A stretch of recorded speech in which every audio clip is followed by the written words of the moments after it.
Ilang negosyante nagsimula ng magpatayo ng pwesto para sa baratilyo at food strip sa Dagupan City. May live report si Joan Punsoy. Joan? Chris, tiyak na marami na namang mapapasyala ng ating mga kababayan.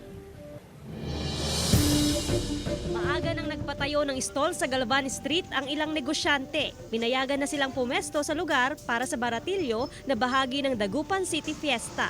Taong-taong nakikibahagi rito si Mike na may mga panindang RTW. Ma'am, umaasa kami sana yung mga suki namin bumalik din sila at saka bumili sila sa amin para naman tumubo lahat ng nagtitinda dito sa baratilyo. Sa kabilang kalsada naman, sa Zamora Street, nakapwesto ang food strip na tiyak dadayuhin lalo na sa gabi. Yun ang kasi nakasanayan natin sa Dagupan para ma-enjoy naman ng mga Dagupenyo yung spirit of Christmas and also the celebration of our city fiesta. Sa bisa ng Ordinance Number 0851, simula ngayong araw, November 15, 2023 hanggang January 30, 2024, pansamantalang isasara sa mga motorista ang Galvan at Zamora Street dahil sa baratilyo at food strip na bahagi ng 2023 Dagupan City Fiesta at Pasko at Dagupan.